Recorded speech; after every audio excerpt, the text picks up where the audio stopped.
أعوذ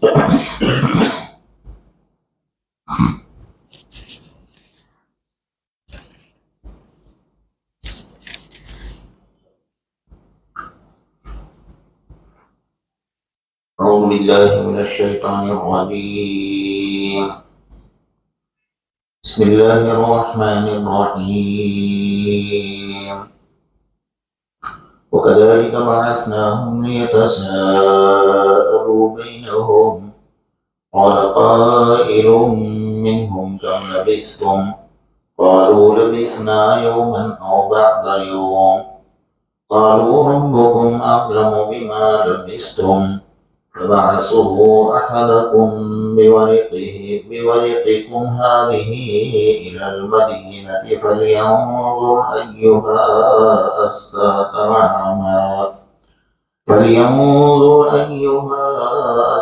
طعاما فليأتكم برزق منه وليتلطف ولا يشعرن بكم أحدا إنهم يظهروا عليكم يرجموكم أو يعيدوكم في ملتهم ولن تفلحوا إذا أبدا. صدق الله العظيم.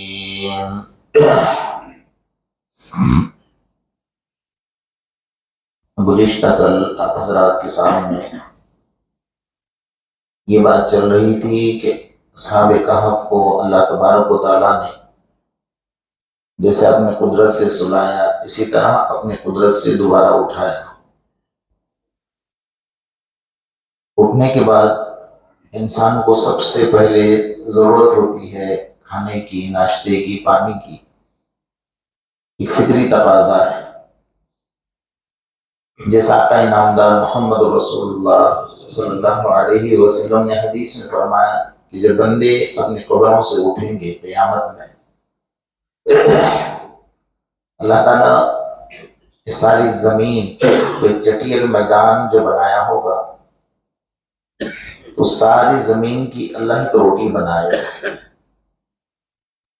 اور ناشتے میں ان لوگوں کو یہ روٹی دی جائے گی جو زمین سے بنی ہے. وہ اس لیے دی جائے گی چونکہ مرنے کے بعد اور موت کے وقت میں جو منہ کا مزہ اور لذت خراب ہوئی ہے اور اتنے برسوں تک بندہ قبر میں سویا ہے تو وہ ساری لذتوں کو بھول چکا ہے. اب اسے جنت میں جانا ہے اور وہاں کی نعمتوں کی لذتوں کو حاصل کرنا ہے تو فرق بتانا ہے کہ یہ دنیا کی لذت تھی اور آخرت کی نعمتوں کی لذت کیا ہے. تو سب سے پہلے اس کو ناشتے میں میدان محشر میں جو دیا جائے گا وہ دنیا کی ساری زمین کی ایک روٹی بنا کر اللہ تبارک و تعالیٰ دے گا. تو انسان کا ایک فطری تقاضا ہے کہ نیند سے اٹھنے کے بعد اس کو کھانے پینے کی ضرورت پڑتی ہے. اسی طرح ان لوگوں نے اپنے ایک ساتھی کو کہا تھا کہ فَبَعْثُوا أَحَدَكُمْ بِوَرِقِكُمْ هَذِهِ إِلَى الْمَدِينَةِ، شہر کی طرف ایک ساتھی کو بھیجا جائے. جو رقم ان کے پاس تھی وہ رقم لے کر بھیجا. جب وہ بازار میں پہنچا تو پہنچنے کے بعد جو رقم اور جو اشرفیاں تھی تو وہ 300 سال پہلے کے زمانے کی تھی. اب جو ہے کوئی موٹی زبان میں سمجھو کہ کرنسی تبدیل ہو چکی تھی. دیکھ کر کہا کہ یہ کہاں سے لے کر آئے ہو؟ وہیں سے بات پھیل گئی اور پھیل کر بادشاہ تک یہ بات پہنچی اور بادشاہ بڑا نیک تھا تو بادشاہ نے انہیں بلایا، ان کے کھانے کی دعوت کی، ان کا اچھا سے استقبال کیا اور بادشاہ خود انہیں غار تک چھوڑنے کے لیے پہنچا. جیسے یہ غار میں پہنچے اور بادشاہ کی طرف ایک نظر دیکھا تو اللہ تبارک و تعالیٰ نے ان سب پر موت طاری فرما دی. اسی وقت ساتوں ساتھ کے اوپر اللہ نے موت طاری فرمائی. تو بہرحال انہوں نے ایک جملہ کہا تھا کہ فَلْيَنظُرْ أَيُّهَا أَزْكَىٰ طَعَامًا، کہ آپ جا رہے ہو بازار میں لیکن حلال رزق تلاش کر کے لانا. ہماری بات اس پر چل رہی تھی، حلال اور حرام. ایمان کے لیے سب سے بڑا خطرہ جو ہے وہ حرام چیز ہے. حرام چیز ایک مرتبہ انسان کے پیٹ میں چلی جاتی ہے اس کو پھر حلال اچھا نظر نہیں آتا الا کہ وہ سچی توبہ کر لے. نسلوں کو برباد کرتا ہے، انسان کا ایمان برباد کرتا ہے، دوسرے نمبر پر اس کے اندر بے حیائی پیدا ہوتی ہے، بدماشی پیدا ہوتی ہے، اس کے آنکھوں میں شرم اور حیا نہیں رہتی ہے۔ یہ حرام کی نوست ہے۔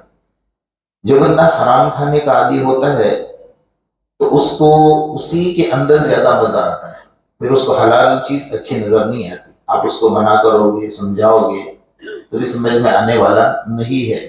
اس لیے علماء نے لکھا ہے کہ بھئی شروع میں انسان اس پر کنٹرول کر لے اور اپنے آپ کو بچانے کی کوشش کرے۔ یہ بات ہے کہ روزی کا دینے والا میرا اللہ ہے۔ انسان یہ سوچتا ہے کہ اگر یہ چھوڑ دوں گا تو میں روزی کیسے کھاؤں گا، کیسے پیوں گا، کیسے سکون کی زندگی کیسے گزاروں گا۔ سکون تو ہوتا ہی نہیں، حرام کے اندر تو اللہ نے کہیں سکون رکھا ہی نہیں۔ اس میں تو انسان کی نیند حرام ہو جاتی ہے، بے چینی رہتی ہے، ہر وقت انسان کچھ نہ کچھ ذہنی طور پر الجھنوں میں رہتا ہے، عجیب عجیب قسم کے گھروں میں بیماریاں پیدا ہوتی ہیں، یہ سب چیزیں اس میں ہوتی ہیں۔ تو ہم یہ سوچیں کہ ہم ایک مرتبہ جب نیک بن کر اچھے ارادے کرتے ہیں تو اللہ کی مدد سامنے سے آ جاتی ہے۔ اللہ نے قرآن میں فرمایا وَمَن يَتَّقِ اللَّهَ يَجْعَلْ لَهُ مَخْرَجًا وَيَرْزُقْهُ مِنْ حَيْثُ لَا يَحْتَسِبُ۔ یہ اللہ کا وعدہ ہے کہ تم تقوی اور طہارت اختیار کرو، پاکیزگی اختیار کرو، روزی میں دوں گا اور ایسی جگہ سے دوں گا کہ تم نے وہم و گمان بھی کیا نہیں ہوگا۔ حضرت شیخ سعدی رحمۃ اللہ علیہ نے ایک عجیب بات لکھی ہے، مجھے اس وقت یاد آ رہی ہے۔ بہت عجیب حکایت ہے کہ دو دوست ہیں، ایک نیک ہے ایک بد ہے، ایک بڑا اچھا ہے ایک برا ہے۔ نیک لڑکا جو تھا وہ بد کے ساتھ یعنی برے دوست کے ساتھ ہمیشہ ساتھ رہتا تھا، لیکن وہ بڑا پریشان کرتا، بڑا بدتمیز بھی تھا۔ اس کو بہت زیادہ اس کے لیے پریشانیاں اٹھانی پڑی، لیکن اس نے سوچا کہ یہ کسی طرح سدھر جائے، نیک بن جائے، لیکن وہ نیک بننے کے لیے تیار نہیں تھا۔ وہ بار بار اس کو کچھ کہتا تو اس کا ایک جملہ تھا نیک لڑکے کا کہ بس یہ آپ ہی کی برکت ہے، آپ ہی کی برکت ہے۔ ایک دن اتفاق ایسا ہوا کہ وہ جو بد انسان تھا، بد لڑکا، وہ کسی طرح اس سے جان چھڑانے کی کوشش کرتا تھا، اس سے میری جان چھوٹ جائے اور میں عیاشی کروں، یہ مجھے کچھ گناہ کرنے دیتا ہی نہیں، بس ساتھ رہتا ہے، جان چھوڑنے کے لیے تیار ہی نہیں۔ ایک دن اتفاق سے دونوں گئے، ایک پانی کا کنواں تھا، اس کنویں کے اوپر بیٹھ گئے۔ بیٹھنے کے بعد یہ جو بد لڑکا تھا، برا لڑکا، اس نے اس کو دھکا مار کر پانی کے اندر پھینک دیا کنویں میں اور نکل کر بھاگ گیا، کہا کہ اب جان چھوڑ گئی ہزاروں پائے، کیونکہ یہ میری جان چھوڑتا ہی نہیں تھا۔ اور وہ نیک لڑکا جو تھا بیچارے کو تیرنا آتا نہیں تھا اور کنویں کے اندر ایسا کوئی سہارا نہیں تھا کہ جس سے اوپر آ سکے، تو بڑی مشکل سے ادھر سے ادھر، ادھر سے ادھر اس کو پکڑ کر پانی کے اندر ادھر سے ادھر دیواروں کو پکڑ رہا ہے سہارے سے۔ کچھ دیر کے بعد اس کو کچھ ایک رسی نظر آئی، اس رسی کو پکڑ لیا، لیکن اس رسی سے بھی باہر آنے کا کوئی راستہ نظر نہیں آیا۔ دل میں سوچ رہا تھا کہ اگر میں زندہ رہا تو اس شہر میں اب نہیں رہوں گا، اس بستی کو چھوڑ کر میں نکل جاؤں گا۔ بہرحال کسی طرح اس رسی کے ذریعے سے باہر آیا اور آ کر کنویں کے باہر بڑا غمگین بیٹھا۔ عجیب بات ہے، حضرت شیخ سعدی رحمۃ اللہ علیہ لکھ رہے ہیں کہ بڑا غمگین بیٹھا کنویں کے پاس کہ میں تو نیک کام کر رہا تھا، میری نیت تو صاف تھی کہ وہ کسی طرح میرے دوست نے میرے ساتھ ایسا کیوں کیا، بس وہ غم تھا اس کے اوپر ایک سوال کہ مجھے یہ مار ڈالنا چاہتا تھا۔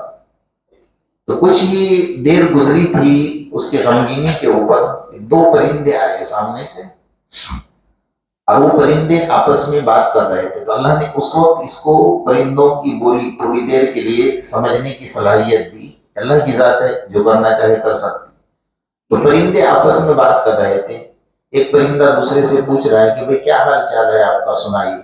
تو اس نے کہا کہ الحمدللہ ٹھیک ہے، لیکن کہا کہ اس وقت کا جو بادشاہ ہے اس بادشاہ کی لڑکی بیمار ہے، اور یہ سامنے جو درخت نظر آ رہا ہے نا، یہ درخت میں اللہ نے اس کا علاج رکھا ہے، اس کی جڑی بوٹی، لیکن یہ کسی کو پتا نہیں ہے۔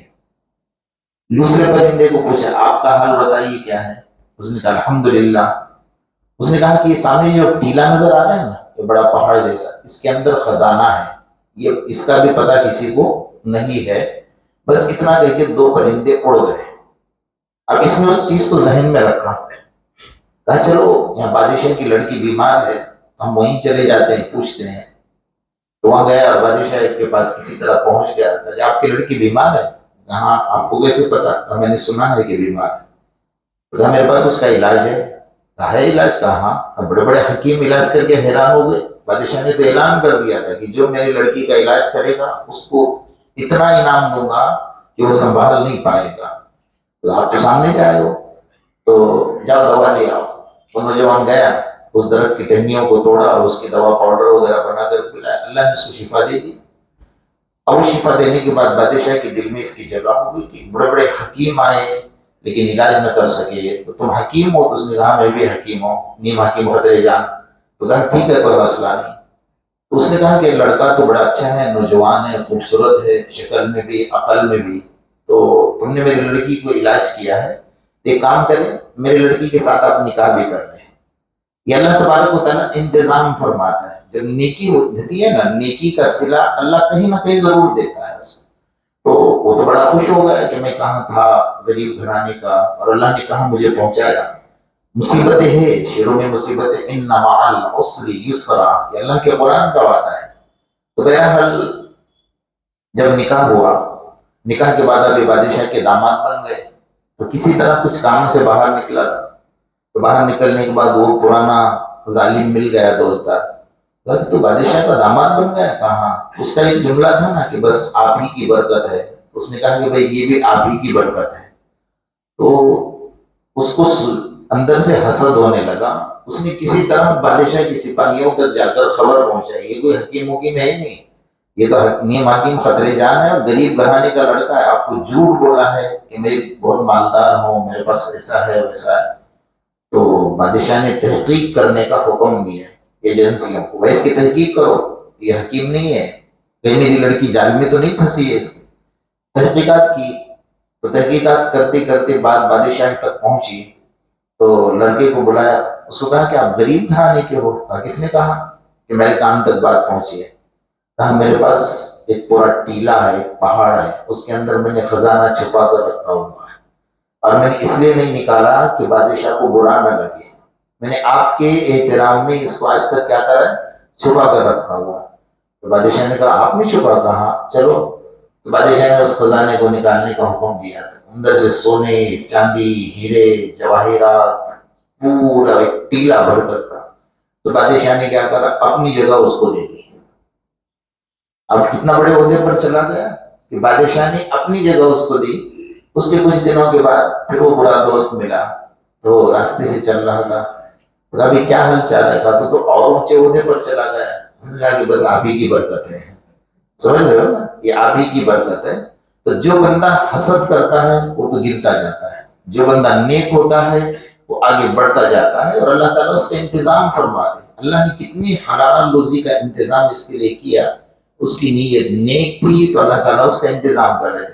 اللہ نے جو قرآن میں وعدہ فرمایا نا, وَمَن يَتَّقِ اللَّهَ يَجْعَلْ لَهُ مَخْرَجًا وَيَرْزُقْهُ مِنْ حَيْثُ لَا يَحْتَسِبُ. ایک شخص راستے سے گزر رہا ہے, ایک بزرگ ملے اور بزرگ نے کہا کہ ایک میرے پاس بہت بڑا تحفہ ہے, اس تحفے کو اگر آپ لوگے تو زندگی میں ہر جگہ آپ کو کام آئے, ہر مصیبت میں آپ کو کام آئے. کہا کیا ہے؟ بس یہ قرآن کی آیت بتا دی, سورہ طلاق کی آیت ہے, وَمَن يَتَّقِ اللَّهَ يَجْعَلْ لَهُ مَخْرَجًا وَيَرْزُقْهُ مِنْ حَيْثُ لَا يَحْتَسِبُ وَمَن يَتَوَكَّلْ عَلَى اللَّهِ فَهُوَ حَسْبُهُ إِنَّ اللَّهَ بَالِغُ أَمْرِهِ قَدْ جَعَلَ اللَّهُ لِكُلِّ شَيْءٍ قَدْرًا. بس یہ آیت ہے, اس کو یاد کر لیجیے. اس کو جہاں بھی تم لگے کہ تم مصیبت میں پھنسے ہو, اللہ کا وعدہ ہے اللہ آپ کے لیے راستہ نکالے گا. بزرگ نے تحفہ دیا, یہ بیچارہ نکل گیا, کشتی میں سوار ہوا. بڑی مستند روایات سے یہ واقعہ لکھا ہوا ہے. تو کشتی چل رہی تھی سمندر کے اندر, طوفان آ گیا, کشتی ڈاماڈول ہونے لگی, ادھر سے ادھر, ادھر سے ادھر. اچانک آواز آئی کہ جو 1000 دینار مجھے دے گا وہ اس کشتی سے بچ جائے گا, وہ اس سیلاب سے اور اس طوفان سے اس کی جان بچ جائے گی. تو لوگوں کی سمجھ میں نہیں آتا کس کو دیں, آواز تو آ رہی ہے لیکن کس کو دیں گے. تو یہ بیچارے نے 1000 دینار نکال کر سمندر میں پھینک دیا. اب لوگ بے وقوف ہے ایک نمبر کا, 1000 دینار کوئی چھوٹی رقم تھوڑی ہوتی ہے اس دور میں. کہا کوئی نظر نہیں آ رہا ہے، اٹھا کر ڈال دیا۔ تھوڑا آگے جانے کے بعد طوفان اور زیادہ ہوگا، کشتی ادھر سے ادھر، کشتی کے ٹکڑے ٹکڑے ہو گئے، سارے لوگ پانی میں بہہ کر نکل گئے۔ اور یہ جو تھا بندہ جس نے 1000 دینار سمندر کے حوالے کیا تھا، یہ کشتی کا ایک ٹکڑا جو تھا اس کے اوپر یہ بیٹھا ہوا تھا، وہی اس کو لے کر چل رہا تھا۔ چلتے چلتے سمندر کے اس پار پہنچ گئے، کنارے پر پہنچ گئے۔ یہ اترا، دیکھا تو بیابان ویران جنگل ہے، کچھ بھی نہیں ہے۔ تلاش کرتے کرتے ادھر سے ادھر، کہیں کنارہ مل جائے، کہیں شہر مل جائے، کہیں انسان مل جائے۔ تو 3 دن 3 رات تلاش کرتے کرتے نکلا، تو اسی بیابان جنگل کے اندر ایک عالیشان محل دیکھا۔ اے اللہ، اتنے ویران جنگل میں اتنا عالیشان مکان!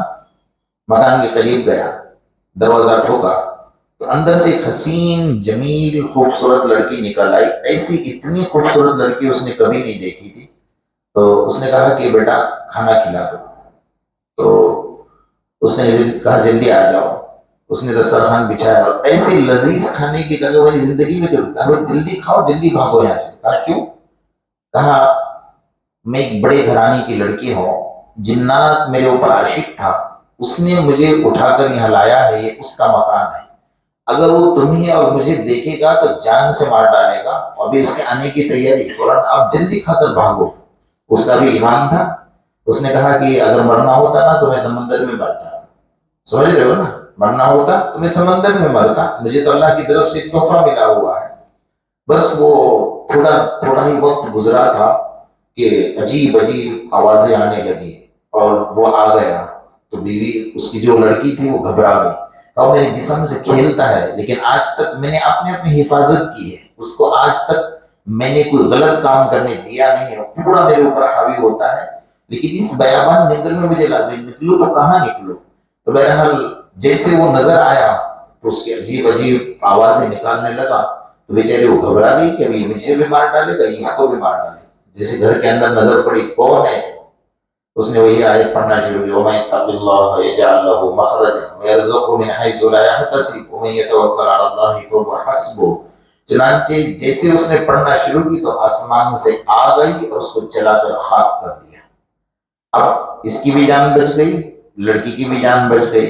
اس نے لڑکی نے دیکھا کہ یہ کوئی اللہ کا فرشتہ آیا جو میری مدد کے لیے آیا، تو لڑکی بڑی ایماندار، یہ بھی ایماندار تھا۔ اس نے کہا کہ بھائی یہاں سے ہم نکل لیتے۔ لڑکی نے کہا کہ میرے والد میری والدہ پریشان ہوں گے، آج 1 سال کا وقت گزر چکا ہے، میں اس جگہ پر اکیلی تنہا ہوں۔ اس نے کہا کہ چلو میں تمہیں پہنچا دیتا ہوں۔ وہ لے کر نکل گیا، کشتی سے سوار ہو کر وہاں سے اس کے والدین کے پاس پہنچ گیا۔ اس کے والدین، آپ سمجھ سکتے ہیں نا، ایک نوجوان لڑکی 1 سال کے بعد ماں باپ سے ملاقات کرے گی تو اس کا کیا حال ہوگا، والدین کا کیا دل کے اندر خوشی ہوگی۔ انہوں نے ساری بات سنی، قصہ بہت لمبا ہے، میں مختصر کر رہا ہوں۔ ساری بات سننے کے بعد انہوں نے بٹھا کر کہ آپ اتنے ایماندار شخص ہیں، میری لڑکی کی عزت کو بچا کر آپ یہاں تک لے کر آئے ہیں، تو آپ سے بڑھ کر نیک انسان اس کے لیے کوئی نہیں ہو سکتا، ہم اس کے ساتھ آپ کا نکاح کرا دیتے ہیں۔ چنانچہ انہوں نے نکاح کرایا اور انہیں گھر کا داماد بنا کر رکھا، اور وہ جو گھر کے اندر ہیرے جواہرات سونا چاندی جتنا بھی تھا وہ سارا کا سارا سامان اس کے حصے میں آ گیا۔ تو یہ ہے وَمَن يَتَّقِ اللَّهَ يَجْعَل لَّهُ مَخْرَجًا۔ میں نے اس لیے اس آیت پر زیادہ گفتگو کی کہ آج کے دور میں انسان حلال تلاش کرتا ہے تو اللہ ضرور دیتا ہے۔ بندہ اگر بچنا نہ چاہے تو بات اور ہے۔ ہمارے لیے آج کے دور میں بچنا بڑا مشکل ترین مسئلہ ہے۔ جیسا علماء نے یہاں مسئلے یہ بھی لکھے ہیں کہ ہم شہروں میں سفر کرتے ہیں، ہوٹلوں میں کھانا کھاتے ہیں، تو ہوٹلوں میں کم سے کم اتنی تحقیقات کریں کہ بھئی یہاں پر حرام ملتا ہے یا حلال۔ آج تو بڑی بڑی جتنے ہوٹلیں ہوتے ہیں اس کے اندر تو سور کا گوشت عام ہو گیا ہے، اس کے اندر شرابیں عام ہو گئی۔ آپ کو پتا ہے جس گلاس میں آپ پانی پی رہے ہو اسی گلاس میں پہلے شراب بھی پی جا چکی ہے، اس کو دھویا ہے نہیں دھویا، کتوں کا گوشت عام ہو چکا ہے۔ تو یہ سب چیزیں ہیں، انسان کو اپنے ایمان کو بچانے کے لیے انسان اگر تلاش کرتا ہے تو اس کو راستہ مل جاتا ہے۔ وہ تلاش ہی نہ کرنا چاہے تو پھر وہ حرام کھاتا رہے زندگی میں، اولاد آپ کی نافرمان ہوگی، زندگی آپ کی برباد ہوگی، نسلیں آپ کی برباد ہوگی، اور سب سے بڑی چیز کہ حرام کھانے کے بعد میرے آقا محمد رسول اللہ صلی اللہ علیہ وسلم نے فرمایا کہ تمہاری دعائیں رد ہو جاتی ہیں، اللہ کوئی دعا کو سنتا نہیں ہے، یہ سب سے بڑا نقصان ہے انسان کے لیے۔ تو ہم حلال کھانا تلاش کریں، جیسا یہ اصحاب کہف تھے، حالانکہ ان کے لیے بڑا مشکل ترین مسئلہ تھا، ظالم بادشاہ سر پر سوار تھا، پھر بھی ایسے حالات میں بھی وہ تاکید کر رہے ہیں کہ فَلْيَنْظُرْ أَيُّهَا أَزْكَىٰ طَعَامًا، کہ جو اچھا حلال کھانا ہو نا بازار میں تلاش کر کے لائے، کسی کو پتہ نہ چلے۔ اب ایسا نہیں کہ وہ کاؤنٹر پہ جا کر کہے کہ بھائی تیرے حلال ہے کہ حرام ہے، اعلان تو نہیں کرنا ہے نا ہوٹلوں میں جا کر، اندرونی طور پہ تحقیق کرے بھئی حلال ملتا ہے حرام ملتا ہے، اس سے انسان پرہیز کرے، کیونکہ حرام کا ایک لقمہ انسان کے پیٹ میں چلا جاتا ہے، 40 دن کی عبادت کی لذتیں اس کی ختم ہو جاتی ہیں۔ اور 40 دن کس کو کہتے ہیں آپ سمجھ سکتے ہیں نا، 40 دن میں آپ کتنی نمازیں پڑھو گے، کتنے قرآن کی تلاوت کرو گے، کتنے سجدے کرو گے، آپ کو اس کی لذتیں، اس پوری کی پوری عبادتوں کی لذتیں ختم ہو جاتے ہیں۔ تو اللہ پاک ہم سب کو حلال روزی نصیب فرمائے، اور حرام روزی سے ہماری اور ہمارے آنے والے نسلوں کی اللہ تبارک و تعالیٰ مکمل حفاظت فرمائے۔